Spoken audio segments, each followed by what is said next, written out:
Irmãos, a graça e a paz do Senhor Jesus Cristo a todos, nossos queridos também que nos acompanham no YouTube. Alegria poder ver pessoas amáveis nos visitando nessa noite. Que Deus possa abençoá-los ricamente. Meus irmãos, nessa noite, como está aí no nosso cartaz, eu queria falar sobre a importância de priorizarmos a obra de Deus. E eu queria falar com base em um profeta do Antigo Testamento, o profeta Ageu, cujos 2 capítulos da sua profecia são justamente sobre isso, sobre priorizarmos a obra do nosso Deus. Eu queria convidá-los a abrir no capítulo 1, nós iremos ler todo o capítulo, para que possamos meditar nessa noite. Capítulo 1 do profeta Ageu, a palavra do Senhor diz o seguinte: no 2º ano do reinado de Dario, no 6º mês, no 1º dia do mês, por meio do profeta Ageu, a palavra do Senhor veio a Zorobabel, filho de Salatiel, governador de Judá, e a Josué, filho de Josadaque, o sumo sacerdote, dizendo: assim diz o Senhor dos Exércitos, este povo diz, ainda não chegou o tempo em que a casa do Senhor deve ser reconstruída. Por isso a palavra do Senhor veio por meio do profeta Ageu, dizendo: acaso é tempo de vocês morarem em casas luxuosas, enquanto este templo permanece em ruínas? Portanto, assim diz o Senhor dos Exércitos, considerem o que tem acontecido com vocês. Vocês semeiam muito e colhem pouco, comem, mas isso não chega para matar a fome, bebem, mas não ficam satisfeitos, põem roupa, mas ninguém se aquece, e o que recebe salário, recebe-o para colocá-lo numa sacola furada. Assim diz o Senhor dos Exércitos, considerem o que tem acontecido com vocês. Vão até o monte, tragam a madeira e reconstruam um templo, dele me alegrarei e serei glorificado, diz o Senhor. Vocês esperavam que fosse muito, mas o que veio foi pouco, e esse pouco, quando levaram para casa, eu dissipei com um sopro. E por quê? Pergunta o Senhor dos Exércitos. Porque o meu templo permanece em ruínas, enquanto cada um de vocês corre por causa da sua própria casa. Por isso os céus retêm o seu orvalho, a terra não produz os seus frutos. Fiz vir a seca sobre a terra e sobre os montes, sobre o cereal, sobre o vinho, sobre o azeite, sobre tudo que o solo produz, sobre as pessoas, sobre os animais e todo o trabalho das vossas mãos. Então Zorobabel, filho de Salatiel, e Josué, filho de Josadaque, o sumo sacerdote, e todo o remanescente do povo atenderam a voz do Senhor, o seu Deus, e as palavras do profeta Ageu, as quais o Senhor, o seu Deus, havia ordenado que ele dissesse. E o povo temeu diante do Senhor. Então Ageu, enviado do Senhor, falou ao povo pela 2ª vez a mensagem, dizendo: eu estou com vocês, diz o Senhor.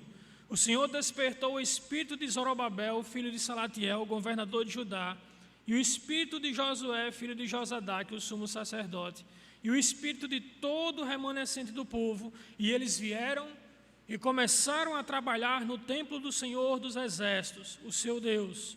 Era o 24º dia do 6º mês, no 2º ano do reinado de Dario.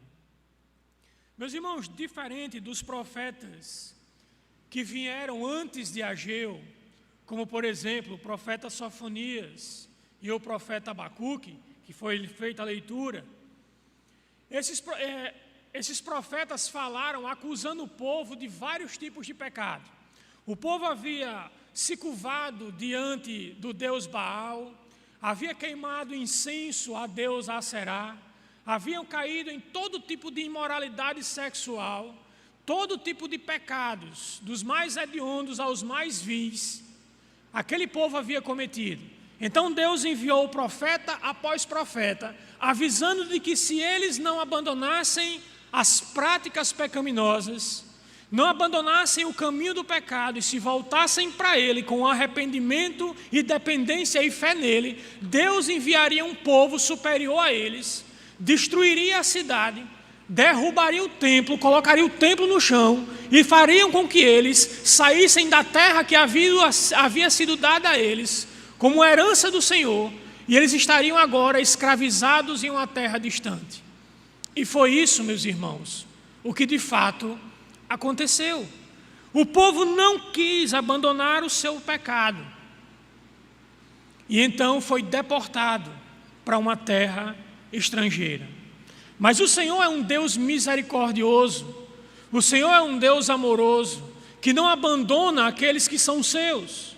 Então o Senhor, em sua muita e grande misericórdia, trouxe o povo de volta da terra distante onde eles eram escravos. E o povo veio com uma missão muito clara. Eles deveriam reconstruir a cidade de Jerusalém e deveriam reconstruir novamente o templo. O templo havia sido destruído por causa do juízo de Deus sobre os pecados daquela nação. Então eles deveriam vir da terra e reconstruir o templo. Só que, meus irmãos, quando o povo chegou na terra, em pouco tempo eles se esqueceram da ordem do Senhor de reconstruir o templo. E agora, por causa da sua negligência para com a obra do Senhor, o povo estava amargando mais uma vez o juízo do Senhor. E então o Senhor chama o profeta Ageu. O Senhor levanta o profeta Ageu para se dirigir novamente a um povo que está começando a pecar contra o Senhor. Não agora em pecados de idolatria, não agora em pecados de imoralidade sexual, não, eles estavam pecando agora por negligenciar a casa do Senhor. No Antigo Testamento, a casa do Senhor era o templo de Jerusalém, do qual eram feitos os sacrifícios, que apontavam para o sacrifício de tempos depois na pessoa maravilhosa do nosso Senhor e Salvador Jesus Cristo. Então lá naquele templo o Senhor se revelava, lá naquele templo os sacrifícios eram feitos e o Messias era tão bem pregado e esperado pelos sacerdotes e escribas que ensinavam o povo. Por isso que era tão importante reconstruir a casa, era tão importante colocar o templo de novo de pé, porque os sacrifícios voltariam a ser realizados. Mas o povo, meus irmãos, estava negligenciando, cada um cuidando da sua própria vida. Estavam negligenciando a obra do Senhor.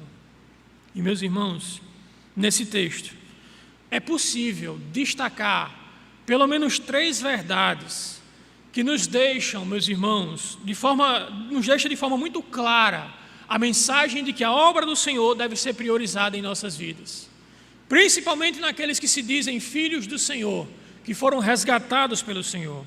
A primeira verdade que o profeta Ageu leva aquele povo a refletir sobre ela é quando ele lembra o povo das consequências de abandonar a obra do Senhor. Eu quero chamar a atenção para os versos 5, 6 e 7 do texto.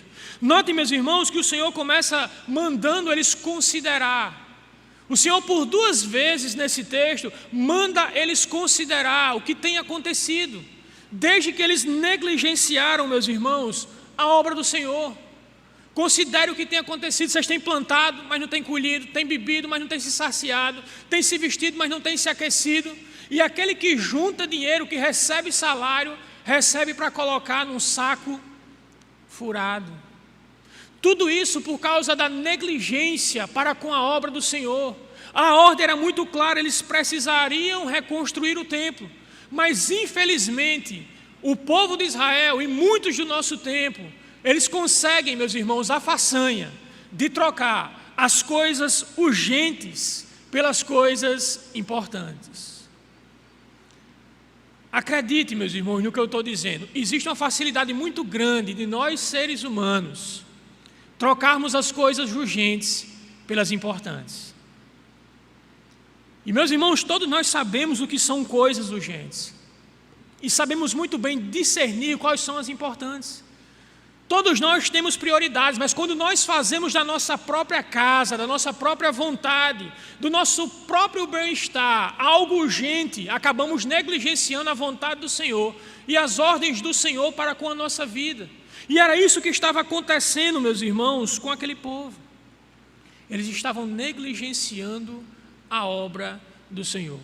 É claro, meus irmãos, assim como no nosso tempo há muitas dificuldades para se fazer a obra do Senhor, para fazer da obra do Senhor a prioridade das nossas vidas, havia também naquele tempo.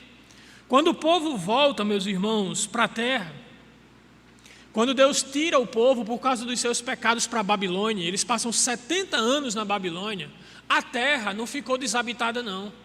Outros povos vieram para a terra, e como aquela terra, como a Bíblia mesmo diz, que era uma terra que manava leite e mel, uma metáfora para uma terra boa, uma terra produtiva, uma terra debaixo da bênção de Deus, muitos daqueles povos vizinhos acabaram vindo para a terra e tomando posse da terra. E quando eles voltaram, eles enfrentaram a dificuldade com esses povos, que não queriam devolver a terra, pelo contrário, eles fizeram guerra. É tanto que, em um primeiro momento, eles começaram a usar da violência, começaram a tentar parar a obra de reconstrução por meio da violência. Quando viram que o povo estava determinado a continuar a obra, começaram a escrever para o Império Persa, dizendo que eles estavam reconstruindo a cidade para que não mais pagar impostos ao imperador da época. Tudo isso baseado na mentira para que eles parassem a obra. E de fato, meus irmãos, infelizmente, devido a essas dificuldades, eles passaram quase 15 anos com a obra da reconstrução parada. Mas o que fica claro nesse texto aqui, nos versos 3 e 4, é que agora, meus irmãos, eles estavam negligenciando a obra, não é tanto por causa dos inimigos, porque o imperador mandou um decreto dizendo que era para reconstruir tanto a cidade como o templo. Só que agora, mesmo com os recursos do império, Deus move o coração do imperador para que o imperador fizesse com que tanto a cidade provesse recursos, tanto para a cidade ser reconstruída, como para o templo ser reconstruído. Mas, infelizmente, alguns comentaristas chegam a dizer que os recursos oferecidos pelo imperador para reconstruir tanto o templo como a cidade estavam sendo desviados para que os membros do povo começassem a construir casas luxuosas. É por isso que o texto está dizendo, o Senhor diz, esse povo diz que não é tempo de construir o meu templo, de reconstruir a minha casa, mas é tempo deles morarem em casas luxuosas. Algumas versões dizem casas apaineladas. O povo estava negligenciando, meus irmãos, e isso estava trazendo para eles severas consequências. Meus irmãos, nós vivemos dias parecidos. As dificuldades do nosso tempo e principalmente a frieza do coração de muitos irmãos tem levado eles a negligenciar a obra do Senhor. E quando eu falo obra do Senhor, eu não estou falando apenas em contribuir financeiramente, isso é uma parte da obra do Senhor. A obra do Senhor vai muito além de dinheiro, de contribuições. A obra do Senhor vai a uma vida totalmente devotada a Ele. A obra do Senhor envolve a nossa família, envolve o nosso trabalho, envolve viver de uma forma totalmente diferente do que o mundo vive, do que o mundo prega. Meus irmãos, a obra do Senhor ela é muito maior do que meramente estar aqui nesse momento. Ela é além. E muitas pessoas têm negligenciado, trocado a vontade do Senhor, substituído a prioridade. Tira-se o Senhor do centro e coloca as nossas vontades. Eu sei, meus irmãos, que nós somos ensinados nesse mundo a querer ter o melhor. Você tem que ter uma boa profissão, você tem que ter uma boa casa para morar, você tem que ter um bom emprego, um bom carro do ano. Todas essas coisas, meus irmãos, são importantes. E quando elas são conseguidas, biblicamente, nós sabemos que todas elas vêm da mão de Deus. Todas elas. Até o bem, até o seu trabalho, ele vem em primeiro lugar da mão de Deus. Não diga como o povo, como ele mesmo vai dizer no livro de Deuteronômio, quando Deus está prestes a entregar a terra prometida ao povo, ele diz, quando vocês entrarem na terra, não diga que foi o braço de vocês. Não diga que foi sua força que conseguiu essa terra, porque eu é quem estou dando a vocês. O Senhor, meus irmãos, do começo do dia ao final do dia, é quem provê tudo o que é necessário para a nossa existência. Somos tão simples e frágeis, que se Ele cortasse o nosso oxigênio, a coisa mais simples, todos nós morreríamos. Tudo o que temos, tudo o que somos, vem da poderosa, misericordiosa e graciosa mão do Senhor, mas infelizmente nós invertemos as coisas. Infelizmente nós trocamos o doador da vida pelas coisas que o nosso coração tão deseja e tão almeja, meus irmãos. E infelizmente o nosso coração, que ainda mantém traços da corrupção que herdamos dos nossos pais, Adão e Eva, sempre vão nos inclinar, meus irmãos, para as coisas erradas. Por isso que é tão necessário olhar para o profeta Ageu. Porque assim como aquele povo, há um perigo, meus irmãos, real, de fazermos como aquele povo, de tirarmos o urgente e colocarmos no lugar do urgente o importante. É importante um bom emprego? É, mas urgente é servir ao Senhor. É importante ter uma família? É, mas urgente é amar o Senhor sobre todas as coisas. O Senhor sempre tem que vir em primeiro lugar. E eu digo por quê? Quando você coloca uma coisa acima do Senhor, seja uma pessoa, seja um projeto, seja lá o que for, essa coisa se tornou um ídolo na sua vida. E muito bem pela história de Jeroboão, nós sabemos que o Senhor odeia os ídolos. O Senhor não aceita que ninguém coloque nada em rivalidade com Ele, porque nada, meus irmãos, tem o poder de ser autossuficiente como o nosso Deus. É por isso que Ele não aceita ídolos. E quando nós colocamos alguma coisa à frente dEle, quando nós desejamos, amamos, buscamos uma coisa mais do que a Ele, essa coisa se tornou um ídolo. E se ela se tornou um ídolo, ela se tornou uma inimiga de Deus. Ela está disputando com Deus a nossa atenção, as nossas emoções e o nosso coração. Por isso que é um grande perigo fazer de um filho um ídolo. Por isso que é muito perigoso fazer de uma carreira profissional um ídolo. Por isso que é muito perigoso fazer do dinheiro a razão da sua vida. Porque isso coloca esse objeto acima do próprio Deus. E o nosso Deus, Ele é especialista em destruir ídolos, para provar que eles não são nada e que não podem dar o que tanto nos promete. Por isso, meus irmãos, nós não podemos de forma alguma fazer como esse povo aqui e negligenciar a obra de Deus. Veja que a consequência foi muito clara. Nos versos 10 e 11 desse texto, ele diz que o próprio Senhor, por causa da negligência, porque eles estavam correndo para a sua própria casa, cuidando dos seus próprios interesses e negligenciando a obra do Senhor, o Senhor havia enviado seca, o Senhor havia queimado as plantações com seca. E o que é que acontece quando você tem pouco produto no mercado? A inflação vai lá para o teto. As coisas começaram a ficar tão caras, irmão Pedro Júnior, que era como se recebesse o salário e estivesse botando num bolso furado. E às vezes no nosso tempo, a gente tem essa sensação, né? Chega o final do mês, recebe o salário, né? E aí parece que está num saco furado. Cadê o dinheiro? Foi-se embora. Será que essas consequências, essa alta da inflação, essas guerras, todas essas crises econômicas que estão acontecendo no nosso tempo, as epidemias, não são, meus irmãos, porque o mundo deixou de priorizar a obra de Deus, a pessoa de Deus e a vontade de Deus para cuidar dos seus próprios interesses, para buscar os seus próprios projetos? Será que toda desgraça que acontece no nosso tempo não é consequência do povo esquecer-se do Senhor? O Salmo 33 é muito claro. Feliz é a nação cujo Deus é o Senhor. Se o Senhor é o Deus da nossa nação, a nossa nação recebe bênçãos dEle.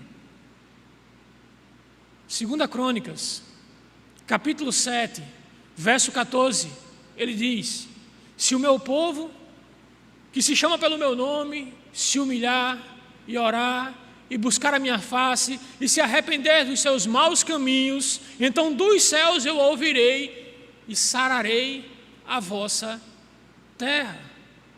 Meus irmãos, se existe algo que nós devemos fazer nesse momento, apesar de todas as crises, apesar de todas as dificuldades, é priorizar a obra do Senhor em nossas vidas.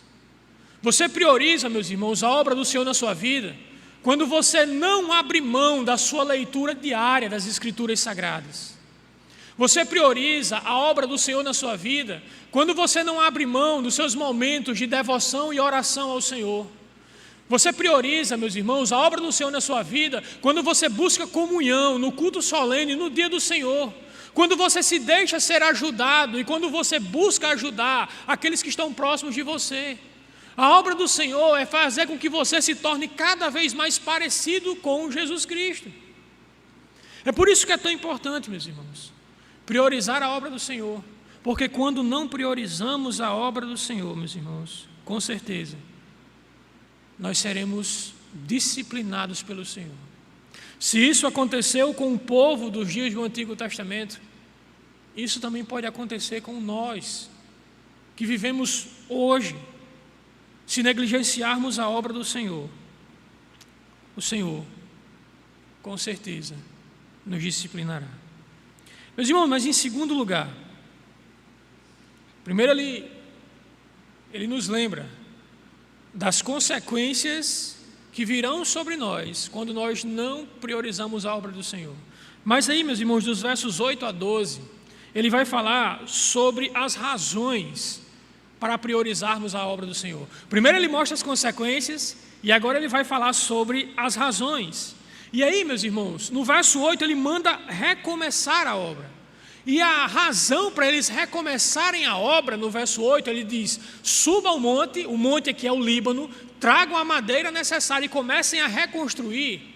E ele vai dizer por quê? Primeiro, porque Deus iria se alegrar com aquela atitude. Meus irmãos, se tem uma coisa que alegra o coração de Deus, é ver os seus filhos obedientemente seguindo a sua vontade. Isso traz alegria ao coração de Deus. O Senhor se alegra em ver, meus irmãos, a sua igreja, os seus filhos, caminhando no temor, caminhando em obediência.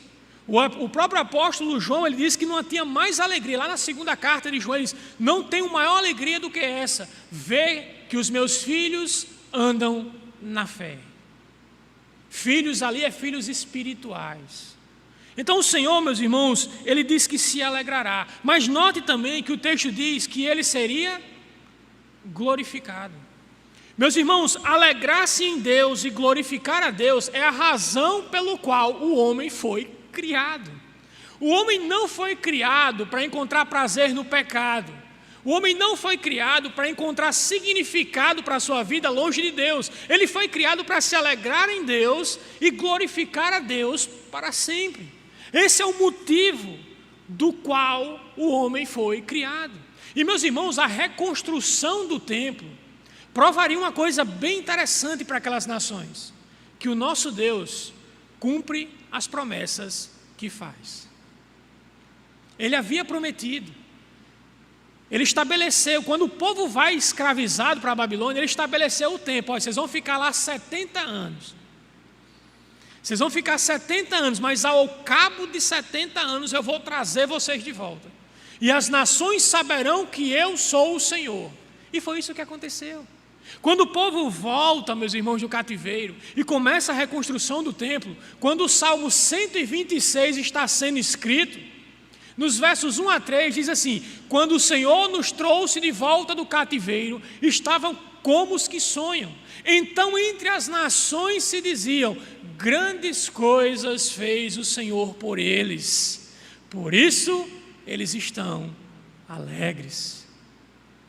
Meus irmãos, quando Deus cumpre as suas promessas na vida do seu povo, é a glória dele que é enaltecida.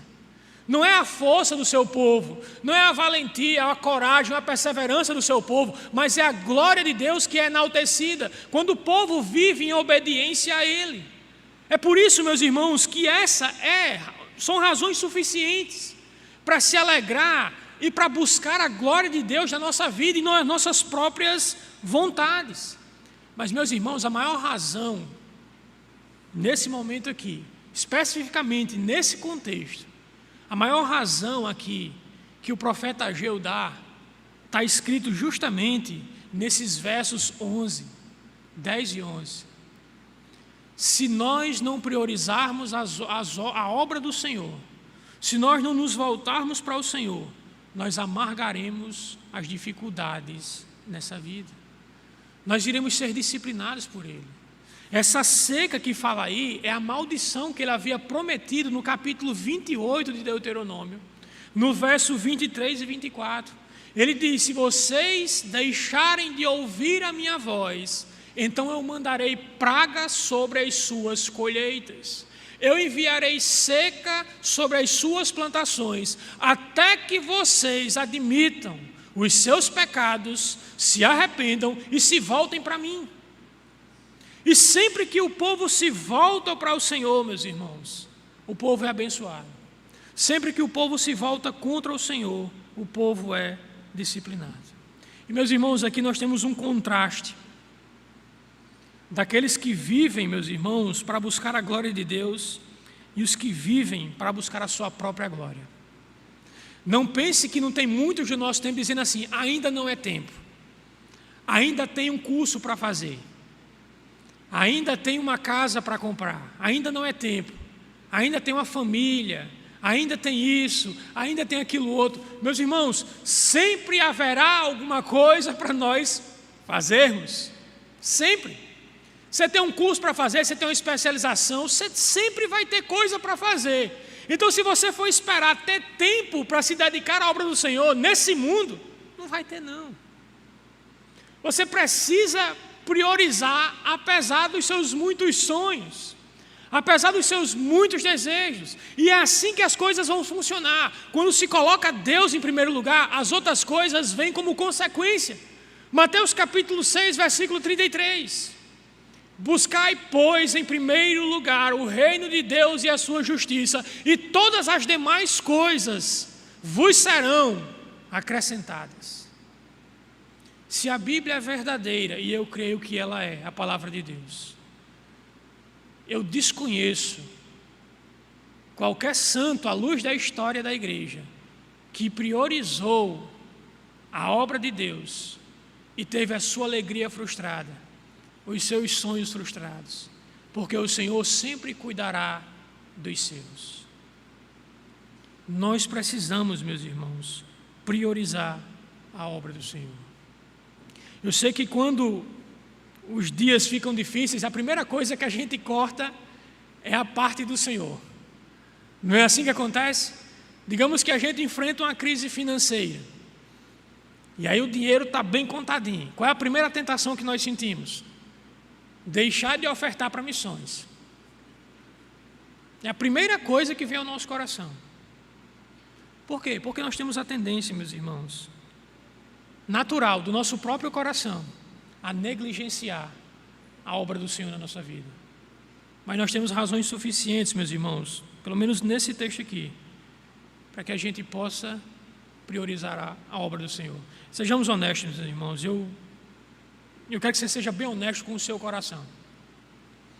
Eu sei que todos nós estamos passando por um momento difícil, pelo menos economicamente, e eu acredito que só se mudar muito, mas a projeção é que nos próximos meses a situação ainda piore, por causa das burrices de alguns governantes, e não vem o mérito aqui do caso, mas as coisas vão ficar ruins. E, meus irmãos, nós seremos tentados, mas a gente precisa ser honesto aqui. Algumas vezes nós negligenciamos, por exemplo, a obra do Senhor no quesito de ação social, ou do cuidado com a própria missão da igreja, com cuidado pastoral, e por aí vai. Porque nós somos, meus irmãos, tendenciosos a gastar dinheiro, vou usar uma expressão bíblica, naquilo que não é pão, naquilo que não satisfaz. Nós temos uma tendência natural a gastar dinheiro com bobagens, com coisas que muitas vezes são as propagandas midiáticas que botam na sua cabeça, criam na sua cabeça uma necessidade que você não tem. E elas dizem para você que você será mais feliz se você tiver aquela coisa. E daí surge outra coisa um pouco mais evoluída com um botão vermelho. Então você precisa dessa outra coisa com um botão vermelho. Acrescentou apenas um botão vermelho. Eu estou sendo minimalista aqui, mas é o que a gente vê. Às vezes a gente tem a tendência, meus irmãos, de trocar o celular, que é um celular que dá para suprir as nossas necessidades, por um celular mais evoluído que não vai acrescentar em nada a nossa vida, apenas pelo fato de que a mídia, o mundo diz que aquele celular é o da moda e que você precisa ter. Note que a nossa mente ela é uma mente materialista. Por natureza, nós somos materialistas por causa do pecado. Satanás sabe disso e o sistema desse mundo sabe disso. Então ele vai fazer de tudo, meus irmãos, para que você gaste aquilo que você recebeu de Deus de uma forma que não glorifique a Deus. Então tome muito cuidado, meus irmãos, da próxima vez, quando você decidir negligenciar a obra do Senhor. Há razões muito claras aqui que nos levam a entender a importância de priorizarmos. Em último lugar, meus irmãos, para a gente encerrar, nos versos 13 e 15, depois de ele falar sobre as consequências de negligenciarmos a obra do Senhor e nos dar razões para nos engajarmos na obra do Senhor, ele fala também sobre as garantias dadas pelo Senhor. Note nos versos 13 e 15 do texto, que depois que o povo é lembrado, note que o texto diz que depois que o povo vê o Senhor falando por meio do profeta Ageu, que toda aquela fome, que toda aquela seca, que todas aquelas desgraças ali vieram, porque o povo estava deixando de priorizar a obra de Deus para priorizar a própria vontade, o povo teme. Mas, meus irmãos, um coração que reage ao temor e ao temor somente, rapidamente ele se volta de novo para a frieza e abandona de novo a obra do Senhor. Mas aí o que é que o Senhor faz? O que é que o Senhor faz por meio do profeta Ageu? O Senhor começa a dar garantias. A primeira coisa que ele diz é uma promessa. Olha o que é que ele diz no verso 13: eu estou com vocês. Meus irmãos, aqui essa palavra do Senhor é totalmente diferente do que aconteceu 2 gerações anteriores. Quando o profeta Jeremias ele é levantado por Deus, ele diz claramente: eu estou contra vocês. O povo estava vivendo a prática do pecado e Deus diz por meio do profeta Jeremias: eu estou contra vocês. E meus irmãos, todas as vezes, todos os povos no Antigo Testamento que o Senhor disse que era contra eles, todos esses povos foram ou destruídos ou disciplinados severamente pelo Senhor, para que aprendessem a não negligenciar a sua vontade. Mas agora, as coisas se invertem. Deus está dizendo: eu estou com você. Eu estou com você. Meus irmãos, esse tipo de promessa aqui é o tipo de promessa, meus irmãos, que nos faz enfrentar as dificuldades da nossa vida.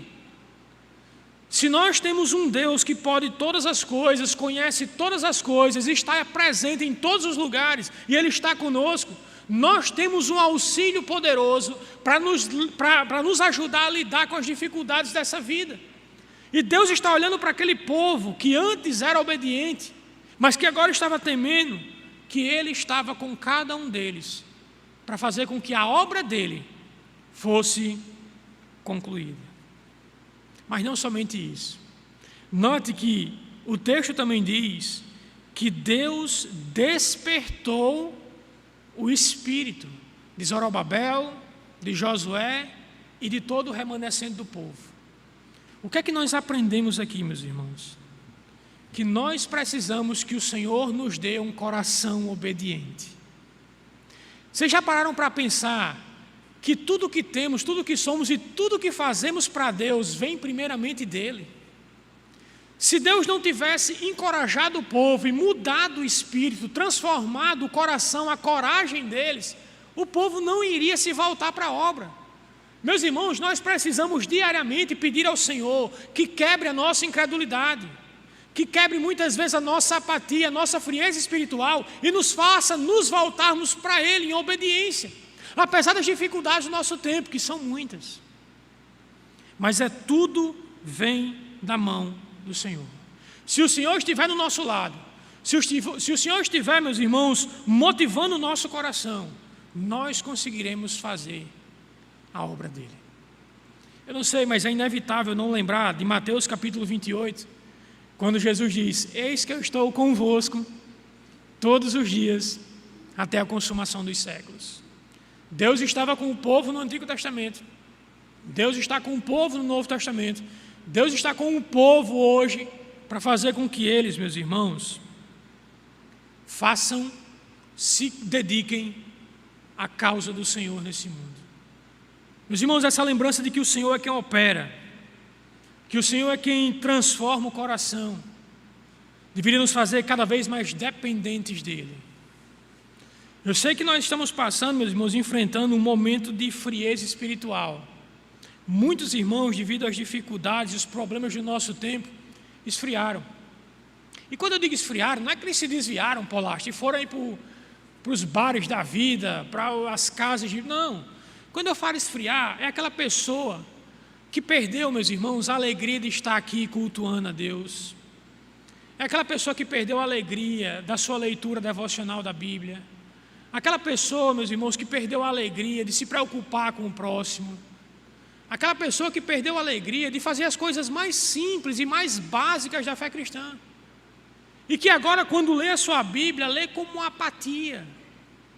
É como se não sentisse nada. O coração está frio, não há mais calor. Aquelas verdades que antes saltavam aos olhos e que imediatamente se arrumavam uma forma de aplicar na sua vida, não entra mais no coração.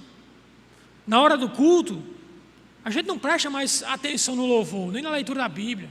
Na pregação, a nossa mente está vagueando lá fora, num problema da segunda-feira, num problema da nossa casa, numa pia de prato para lavar, que às vezes a mulher esquece no domingo que é muito corrido. E se esquece que a nossa mente nesse momento tem que estar voltada inteiramente, meus irmãos, para o Senhor, para aprender do Senhor. Eu sei que o nosso tempo tem muito de frieza, mas o antídoto é o mesmo: lembrar que o Senhor está conosco. Lembrar que o Senhor é quem move o nosso coração e, portanto, clamemos a Ele. Ó Senhor, nos dê um coração avivado, nos dê um coração em que a Sua obra seja prioridade na minha vida e não a minha vontade. Peça ao Senhor, meus irmãos, o Senhor Ele atende. Uma última aplicação que eu queria antes de encerrar é falar sobre a importância da liderança. Note que a palavra do Senhor, primeiramente, vem ao líder civil e ao líder religioso. Por que normalmente, quando os profetas vão falar, eles se dirigem primeiramente aos líderes? Porque os líderes são responsáveis por guiar o povo. Era assim os sacerdotes, era assim o poder civil da época, e é assim hoje. Talvez você não ocupe, meus irmãos, um cargo de liderança na igreja. Talvez você não é dirigente de uma congregação, talvez você não é líder de um departamento dos senhores, mas talvez você seja uma mãe de família e um pai de família, que precisa guiar a sua família nos caminhos da obediência ao Senhor. Então pense nisso. O Senhor tem dado a você a oportunidade nessa noite, com base no profeta Ageu, perceber a necessidade de priorizar a obra do Senhor. Você viu muito claramente as consequências. O que é que acontece quando a gente negligencia? Quando a gente cuida da nossa própria casa e esquece a casa do Senhor, a obra do Senhor. Vocês viram as razões que o profeta deu. O Senhor vai se alegrar. O Senhor vai ser glorificado e nós receberemos bênção e não apenas disciplina. E vocês viram, meus irmãos, que o profeta deu garantias. É possível, meus irmãos, é possível ser fiel na obra do Senhor, porque Ele está conosco e Ele é capaz de mover o nosso coração e nos fazer, meus irmãos, perseverantes em obedecê-la. Que Deus nos abençoe e nos dê a sua graça. Amém.